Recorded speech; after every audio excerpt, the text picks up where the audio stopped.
Hello, welcome to our thought for this week. My name's Rob and I'm part of the clergy team here in Portishead. As you can see, I'm sitting outside in the sun and it is a beautiful spring day. Just towards the end of March, there are some birds singing and blossom is breaking out. It really is fabulous. We find ourselves in the middle of spring. We also find ourselves in the middle of Lent, pretty much halfway to Easter. And the word Lent comes, some say, from its root is in the word for lengthen. And so linked with the fact that in the Northern Hemisphere, we find ourselves in Lent as we find ourselves in spring, at that time when the days are getting longer and we enjoy warmth and light, and we see the flowers begin to burst into bloom and the birds begin to sing.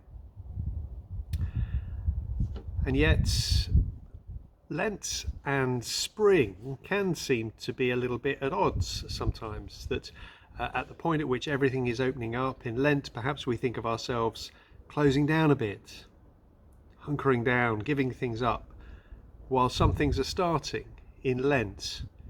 We think about what we stop. Perhaps. Let me read a passage from John's Gospel. This is John chapter 8, starting from verse 12. Jesus said, "I am the light of the world. Whoever follows me will never walk in darkness, but will have the light of life." Then the Pharisees said to him, "You are testifying on your own behalf. Your testimony is not valid."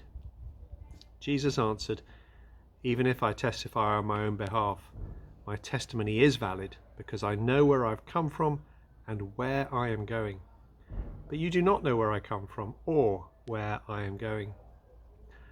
I testify on my own behalf, and the Father who sent me testifies on my behalf.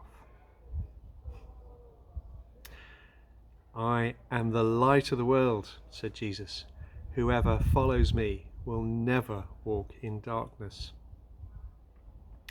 It's a really good verse for this season of Lent, because although we can so easily think of Lent being about stopping, about shutting down, about reducing what life consists of, actually I think we need to turn that on its head and look at it the other way.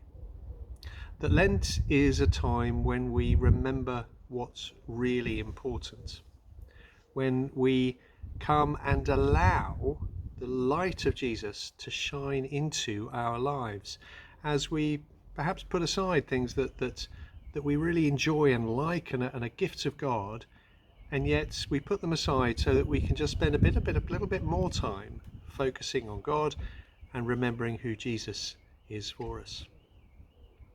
That's really important, I think. Letting the light shine into our hearts.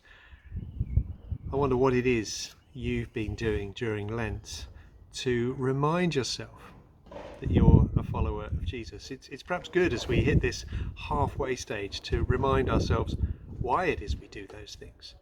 To remember that it is so that we can encounter Jesus more closely, so that we can let his light shine into our hearts.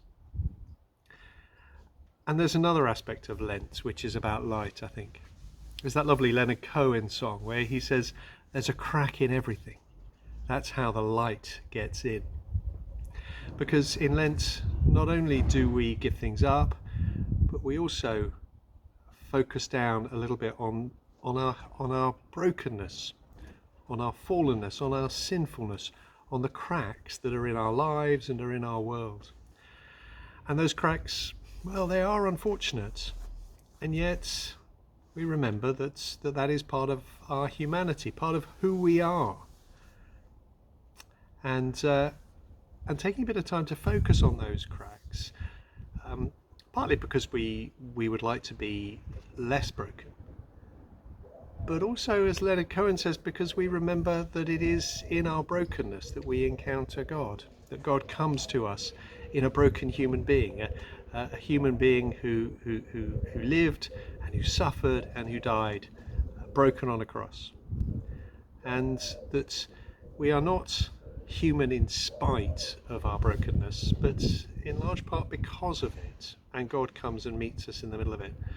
So as we look around at our broken world, as we spend time remembering our broken lives of those around us, the broken lives of those we love, well, that gives us an opportunity to pray and to remember that God comes to the broken and the ordinary people like us, people who are in particular need, and he invites us to reach out with his love to them.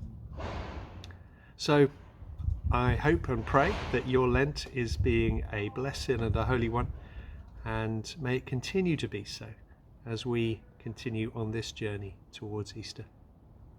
May God bless you.